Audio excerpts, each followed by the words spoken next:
جمعية الدعوة والإرشاد وتوعية الجاليات بمحافظة بدر.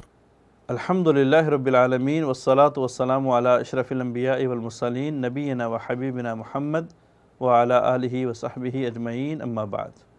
محترم ناظرین کرام، اسلام ایک آسان دین ہے اور اللہ رب العالمین نے اس کے اندر مختلف عبادات میں مختلف قسم کی آسانیاں پیدا کی ہیں۔ نماز کے معاملے کو لے لیجئے، روزوں کے معاملات کو لے لیجئے،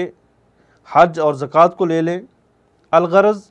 جو بھی شریعت ہمیں کسی بھی قسم کی عبادت کا حکم دیتی ہے اس کے اندر اللہ رب العالمین کی طرف سے آسانیاں ہی آسانیاں ہیں۔ تو نماز کے معاملے میں اللہ رب العالمین نے آقا علیہ الصلاۃ والسلام کی زبان مبارک سے ہمارے لیے ایک بہت بڑی آسانی رکھی ہے، اور وہ آسانی یہ ہے کہ اگر آپ سفر کی حالت میں ہیں، یا اگر آپ مریض ہیں، یا موسم اس قدر خراب ہے، ٹھنڈک اس قدر زیادہ ہے کہ آپ مسجد میں نہیں جا سکتے، تو آپ دو نمازوں کو اکٹھا کر سکتے ہیں۔ بعض یار دوست اپنی شریعت کو بچانے کے لیے، اپنے منہج کو بچانے کے لیے، اپنے موقف کو بچانے کے لیے اس چیز کا انکار کرتے ہیں کہ دو نمازوں کو جمع نہیں کیا جا سکتا، اور بالخصوص سفر میں نہیں کیا جا سکتا۔ حالانکہ اگر شریعت کا مطالعہ کیا جائے،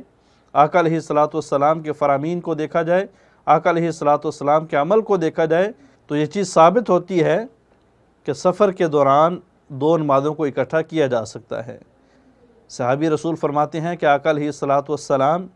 غزوہ تبوک کے موقع پہ دو نمازوں کو جمع کرتے تھے۔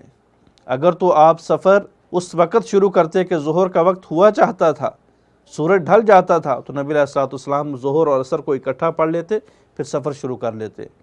اور اگر نبی علیہ الصلاۃ والسلام سورج کے ڈھلنے سے پہلے سفر کو شروع کرتے تو پھر آپ عصر کے قریب نزول فرماتے، عصر کے قریب قافلہ روکتے، اور پھر عصر اور ظہر کو اکٹھا پڑھ لیتے۔ اسی طرح اگر مغرب کے وقت سفر شروع کرتے، مغرب کا وقت ہوا چاہتا تھا، تو آپ مغرب اور عشاء کو اکٹھا پڑھ کے سفر شروع کرتے، اور اگر مغرب سے پہلے سفر شروع کر لیتے تو پھر عشاء کے قریب اترتے، عشاء کے قریب وقوف فرماتے اور مغرب اور عشاء کو اکٹھا کر لیتے۔ اعتراض یہ ہوتا ہے، اعتراض کرنے والے یہ کرتے ہیں کہ عصر کا تو وقت ہی نہیں ہوا، کیسے پڑھ لی جائے گی؟ تو اس کا جواب اگرچہ دلائل کے ساتھ دیا جا سکتا ہے، بہت زیادہ عقلی اور نقلی دلائل ہیں، لیکن سب سے بڑی دلیل اور سب سے بڑا جواب یہی ہے کہ یہ سنت رسول ہے۔ جس طرح عرفات کے میدان میں حج کے موقع پہ ظہر کے وقت میں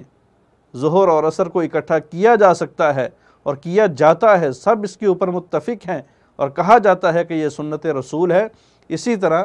سفر میں دو نمازوں کو جمع کرنا یہ بھی سنت رسول ہے۔ جس طرح حضرت عباس رضی اللہ تعالی عنہ سے نبی علیہ الصلاۃ والسلام کا 2 سال کی زکوٰۃ لے لینا،